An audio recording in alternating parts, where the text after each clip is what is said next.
Día Provincial de la Leucemia, vamos a conocer en principio qué es esta enfermedad, cómo se puede diagnosticar, cómo se puede prevenir y bueno, la importancia de contar un laboratorio como el que tenemos en el Hospital Shestakov. ¿Es así, doctora Silvina Iglesias? Sí, dentro de las patologías oncohematológicas tenemos a la leucemia.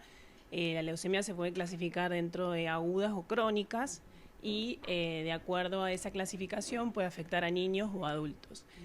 En realidad prevenir no se puede prevenir, hay una mutación generalmente o una alteración cromosómica, por eso también se clasifican no solamente de acuerdo a la morfología, sino a esas traslocaciones que tenemos.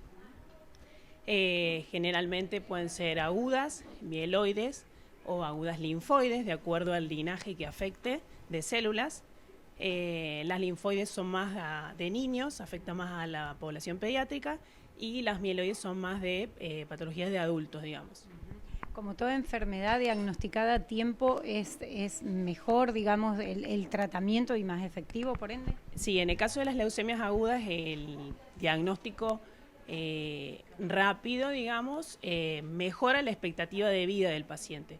Estos pacientes que tienen leucemia hacen tratamientos prolongados, muchas veces se necesita el trasplante de médula, digamos, como para que el paciente se recupere o su calidad de vida sea mejor. Muchas veces se trasplanta el paciente y la patología aparece nuevamente, digamos, como que recaen.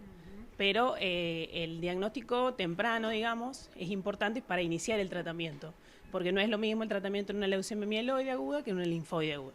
Entonces, saber qué tipo, aunque sea, no específicamente qué traslocación tiene, pero saber de qué linaje es, al principio es necesario, digamos, o es importante para saber qué tratamiento se comienza.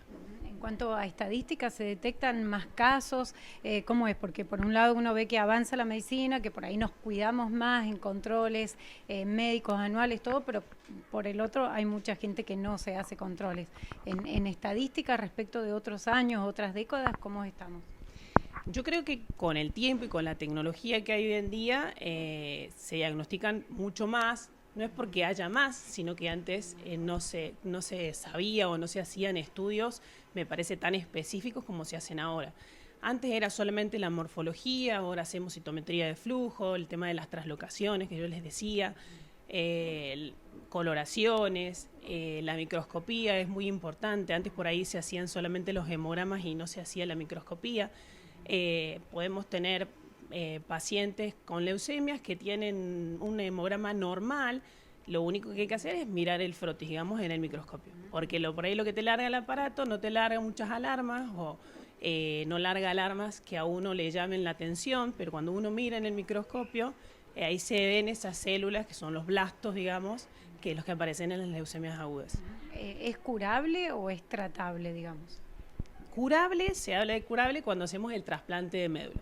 Pero muchas veces hay pacientes que recaen, como te decía. O sea que por más que vos le hagas el trasplante, recaen y vuelve, digamos, esa stem cell o esa célula clonal que tenemos, que está mutada y que da origen a todas estas células que son leucémicas, digamos, y ese clon leucémico.